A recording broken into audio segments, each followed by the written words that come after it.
昨日、公園の木が急に色づいていて驚きました。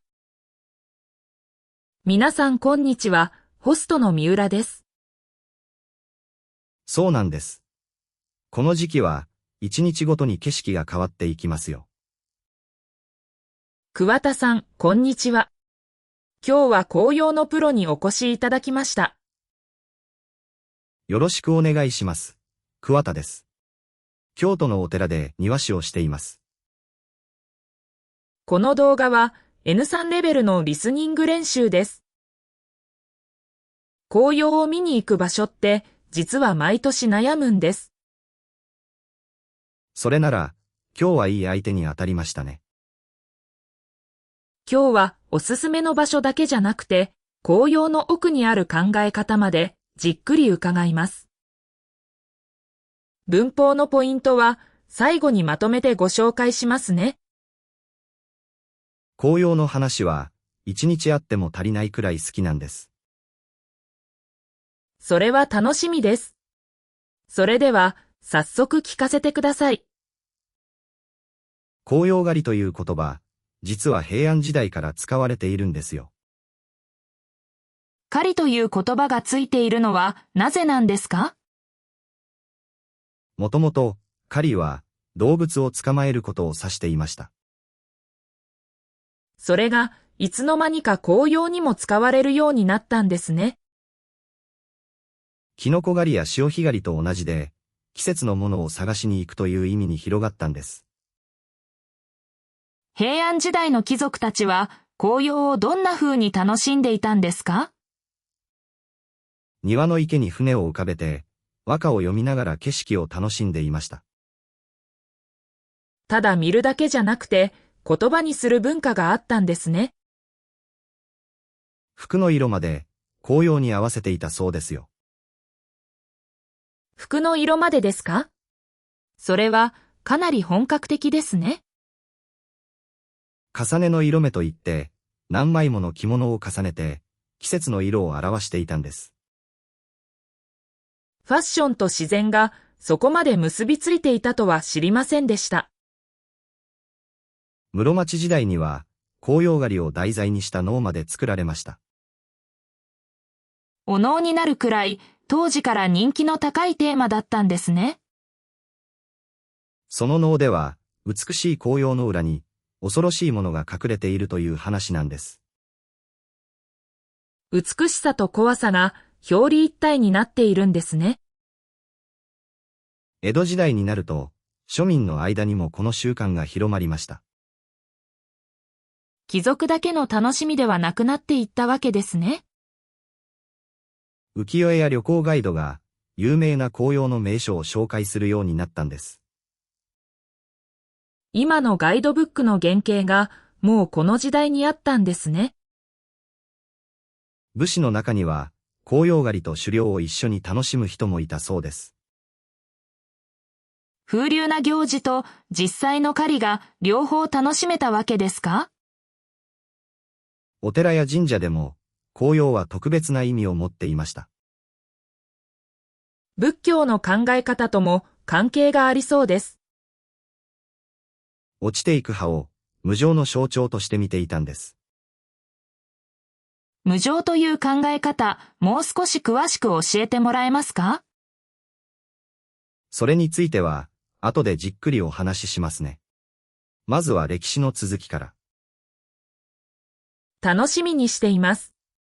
それで、明治以降はどう変わったんですか？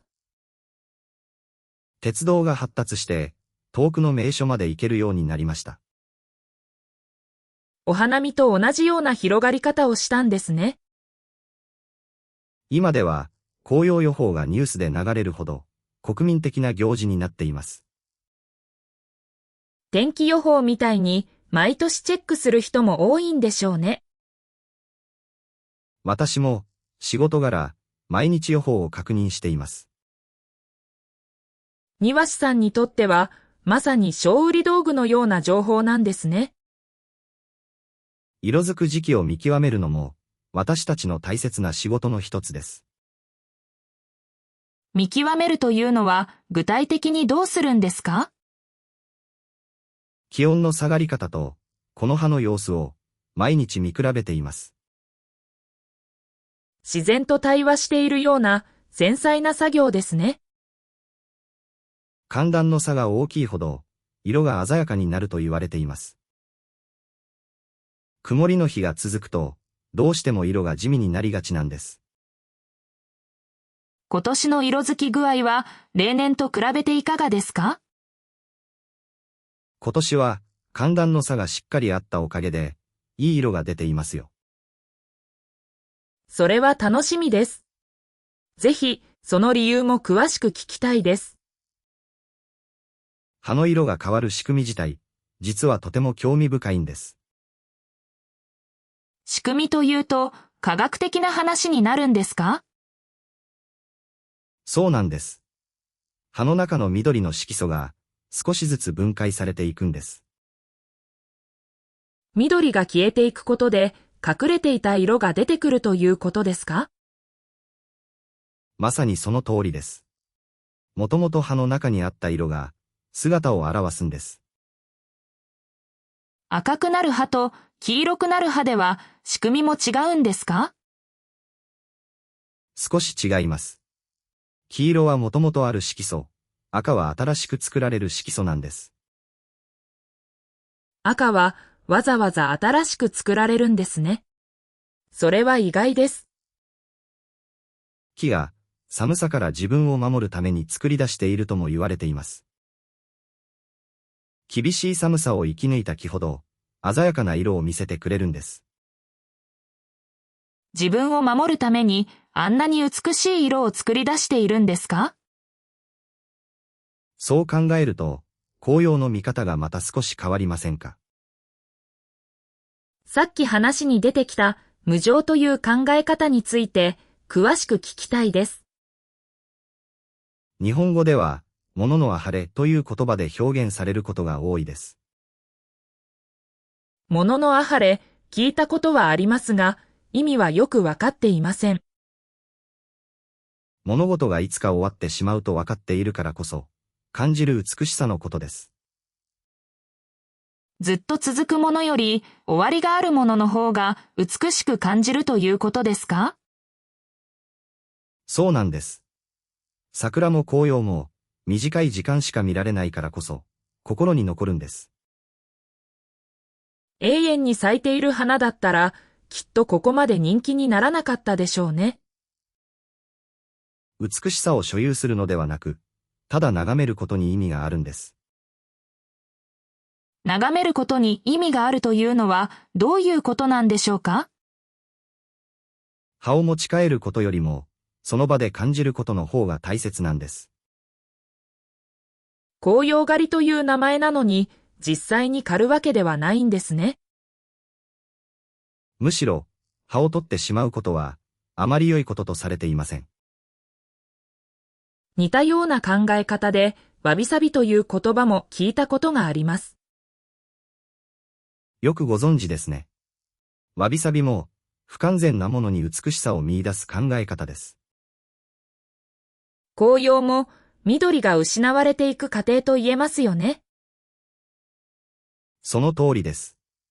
失われていく途中の姿にこそ、美しさがあると考えるんです。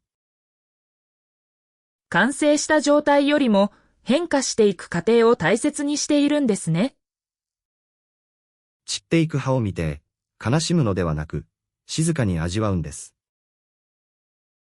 悲しむのと味わうのとでは何が違うんですか？悲しみは失うことに抵抗する気持ちですが、味わうのは受け入れる気持ちです。受け入れることで初めて見えてくる美しさがあるということですね。変化に対して、恐れではなく敬意を持つことが大切なんです。私も、庭の仕事を続けて初めて、その感覚がわかるようになりました。最初からそう思えていたわけではないんですか？正直に言うと、若い頃は、散っていく葉を見るのが辛かったんです。それが経験を重ねる中で変わっていったんですね。散った後の土が、次の季節の栄養になることに気づいたんです。季節の移り変わりを感じつつ、庭の手入れを続けています。終わりが次の始まりにつながっているということですね。それに気づいてからというもの、庭の見方がすっかり変わりました。お客さんの中にも、この話を聞いて涙ぐむ方がいらっしゃいますか？それこそが、紅葉狩りの本当の楽しみ方だと、私は思っています。それでは、実際におすすめの場所も教えてもらえますか？京都だけでも、素晴らしい場所がいくつもありますよ。まず、どこから紹介してもらえますか？東福寺です。通天橋という橋の上からの景色が、本当に見事です。京都の紅葉の名所において、東福寺は特に人気が高いんです。橋の上から見ると何が違うんですか？谷全体に広がる紅葉を真上から見下ろせるんです。谷全体が赤く染まっているところを想像すると鳥肌が立ちます。次におすすめなのは清水寺です。舞台から見渡す山が一面赤く染まります。清水寺は夜もライトアップされるんですよね。そうなんです。昼とは全く違う幻想的な雰囲気になります。昼と夜、両方訪れたくなりますね。それから、嵐山も外せません。竹林と紅葉の組み合わせが独特の美しさなんです。渡月橋も嵐山にあるんですよね。はい。橋と川と山の紅葉が一度に楽しめる場所です。一枚の絵のような景色が想像できます。少し変わった場所なら、瑠璃光院もおすすめです。変わった場所というのはどういう意味なんですか？黒く光る床に紅葉が反射して映るんです。床が鏡のようになるということですか？それは幻想的です。写真で見るより、実際に見た方が何倍も感動しますよ。京都以外にもおすすめの場所はありますか？栃木県の日光にある中禅寺湖もいいですよ。湖と紅葉の組み合わせもまた違った魅力がありそうです。遊覧船に乗って水の上から紅葉を眺めることもできるんです。船の上から見る紅葉は陸から見るのと何が違うんですか？山全体を遮るものなく見渡せるところです。大阪や奈良にもいい場所があるんですよね。大阪なら箕面の滝がおすすめです。滝と紅葉が同時に楽しめます。滝の近くって少し寒そうですけど、そこも魅力なんですか？そうなんです。水の音と冷たい空気が紅葉をより引き立ててくれます。五感全部で楽しめる場所ということですね。鹿がいる公園で紅葉も見られるということですか？はい。鹿が落ち葉を踏みながら歩く姿が何とも言えず可愛いんです。それぞれの場所にそれぞれの物語があるんですね。どこか一つを選ぶとしたら、私は東福寺をおすすめしますね。それは桑田さんご自身が働いているお寺だからですか？それもありますが、あの谷の紅葉は何度見ても飽きないんです。毎日見ているのに飽きないというのはすごいことです。同じ木でも光の角度や天気によって全く違う表情を見せるんです。同じ景色なのに二つとして同じ瞬間がないということですね。だからこそ、毎年皆さんに見に来てほしいんです。混雑を避けるにはいつ頃行くのがいいんですか？平日の朝早い時間が比較的空いていますよ。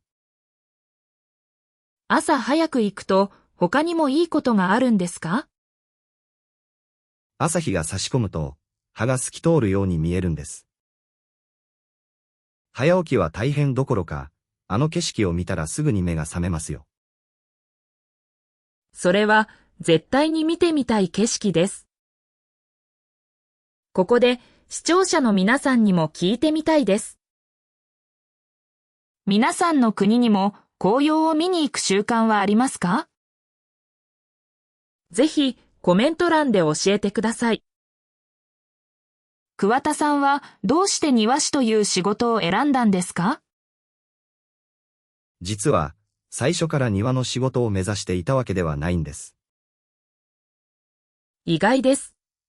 てっきり子供の頃からの夢だったのかと思っていました。大学では全く別の勉強をしていました。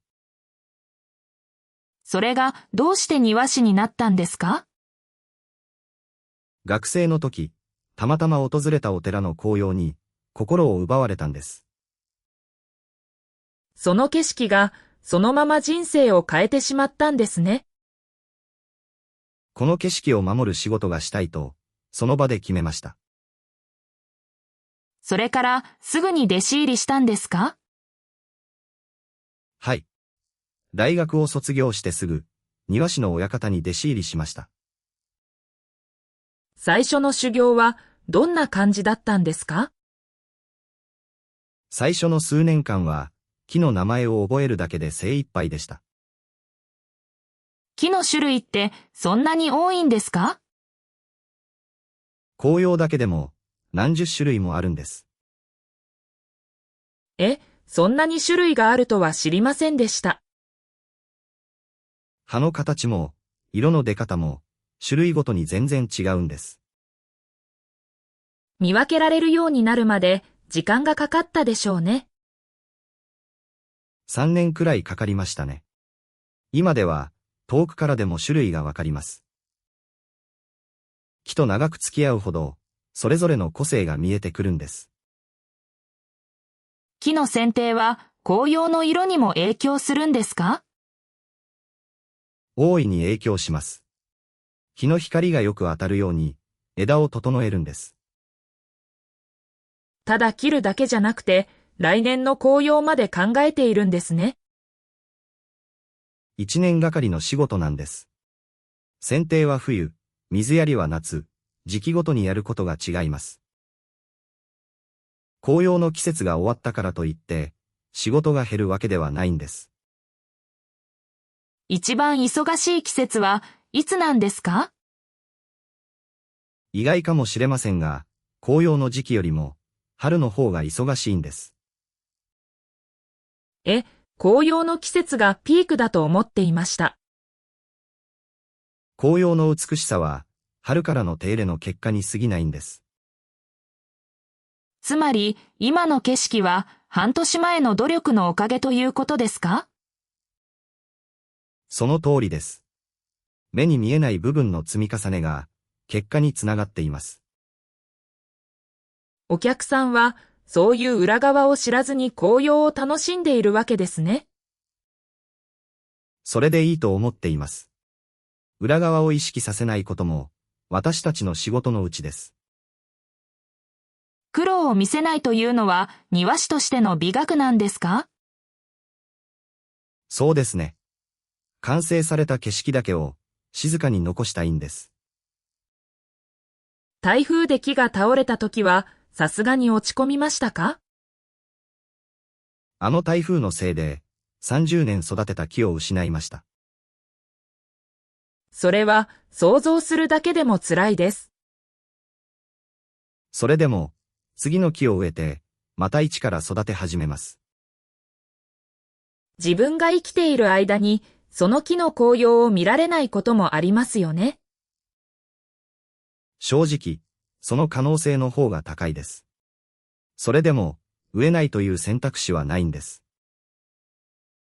自分のためではなく、未来の誰かのために働いているんですね。師匠から受け継いだ木も、そうやって誰かが植えてくれたものです。そう考えると、時間の流れそのものが庭に詰まっているんですね。お寺の庭は、何百年という時間をかけて、少しずつ形になってきたものなんです。一人の人生をはるかに超える壮大な仕事ですね。だからこそ、謙虚な気持ちで木と向き合わなければと思っています。今、育てている木の中で、特に思い入れのあるものはありますか？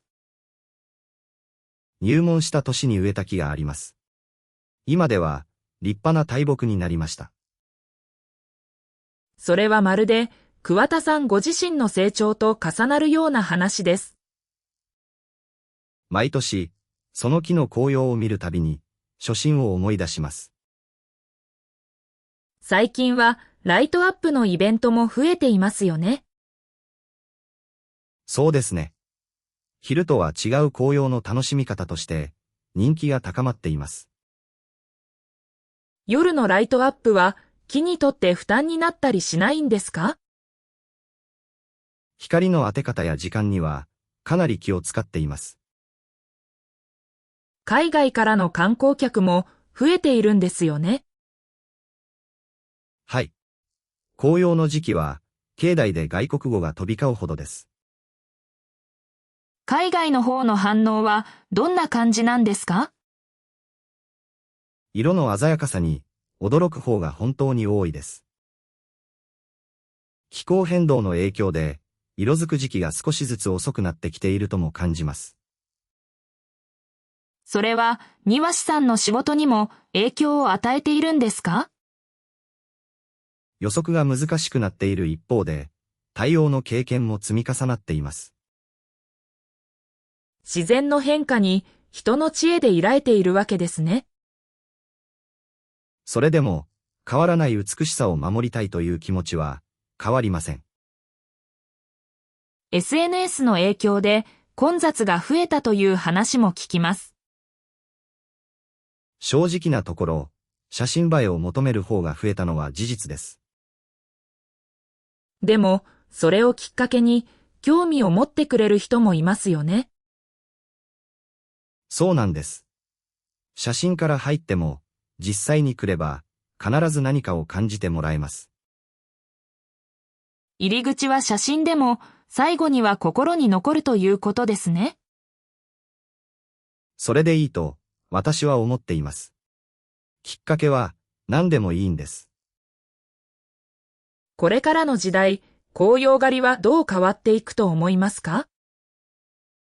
形は変わっても、自然の美しさを味わう気持ちは、変わらないでほしいです。技術がどれだけ進歩しても、実際に見る価値はなくならないんでしょうか？画面越しでは、あの空気や匂いまでは伝わりませんからね。桑田さん、今日は本当にありがとうございました。さて、皆さん。紅葉についての今日の話、どうでしたか？知らなかった場所や考え方、ありましたか？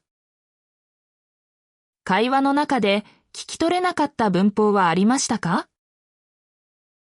答えを言う前にコメントで予想してみてくださいね。それでは、今日出てきた文法を順番に振り返りましょう。まずは、おかげでです。良い結果の理由を表します。寒暖の差がしっかりあったおかげで、という文で出てきました。次は、せいでです。悪い結果の理由を表します。台風のせいで、木を失いました、という文で出てきましたね。それからのにです。予想と違う結果に対する意外な気持ちを表します。毎日見ているのに飽きないという文で何度か出てきました。次は手始めてです。それをして初めて分かったことを表します。仕事を続けて初めてという文で出てきました。それから一方でです。一つの物事の二つの側面を表します。予測が難しくなっている一方で、という文で出てきましたね。次は、においてです。で、より固い場面や分野を表す言い方です。名所において、という文で出てきました。それからに対してです。何かに向けた気持ちや態度を表します。変化に対してという文で出てきましたね。次はわけではないです。全部がそうだというわけではないことを表します。植えないという選択肢はないに近い形で何度か出てきました。それからどころかです。予想とは全く逆であることを強く表します。大変どころかという文で出てきました。次はからといってです。その理由だけでは十分ではないことを表します。季節が終わったからといってという文で出てきましたね。それからガチです。そうなりやすい傾向を表します。色が地味になりがちという文で出てきました。次は抜くです。最後まで何かをやり通すことを表します。生き抜いた木という文で出てきましたね。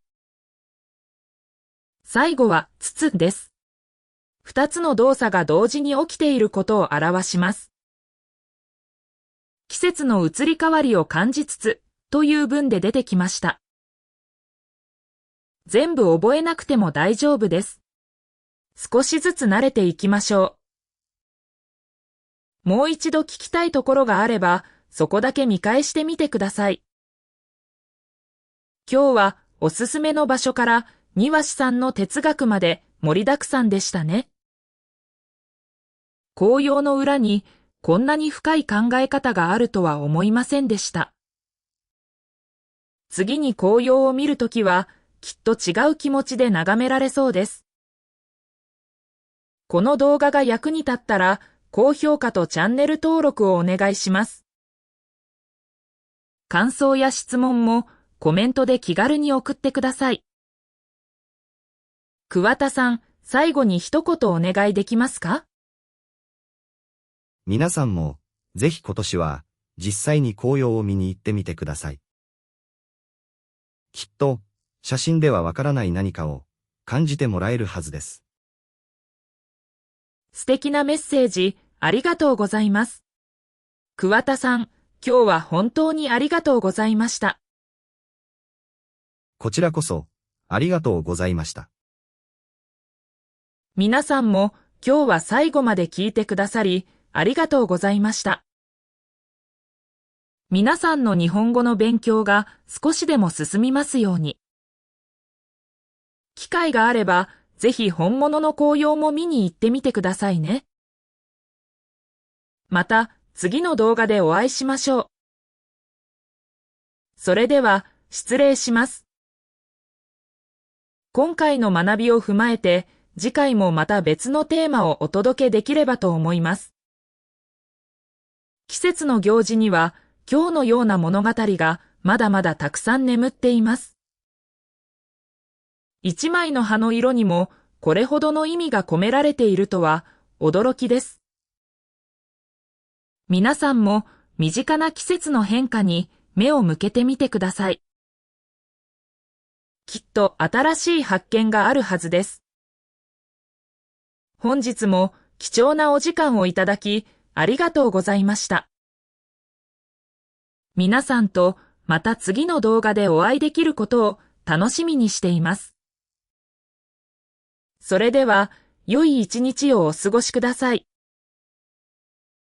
散りゆく葉を見送ることも自然との大切な対話なのかもしれません。忙しい日々の中でも季節の移り変わりに少し立ち止まってみてください。きっと心が落ち着く時間になるはずです。桑田さんのように自然と丁寧に向き合う生き方素敵だと思いました。皆さんにとっても何か心に残るものがあれば嬉しいです。次の動画ではまた違う季節の話をお届けする予定です。楽しみにしていてください。コメントでのリクエストもいつでもお待ちしています。今日の内容が皆さんの日本語の力に少しでもつながりますように。それでは皆さんとまたお会いできる日を心待ちにしております。紅葉の季節、皆さんにとっても素敵な時間になりますように。それではまた会いましょう。最後まで見てくださって本当にありがとうございました。今日学んだ文法をぜひ日常会話でも使ってみてください。少しずつ使ってみることで自分のものになっていきます。皆さんの成長をこれからも応援しています。それでは次の動画でお会いしましょう。皆さんにお会いできて今日も本当に楽しかったです。それでは失礼いたします。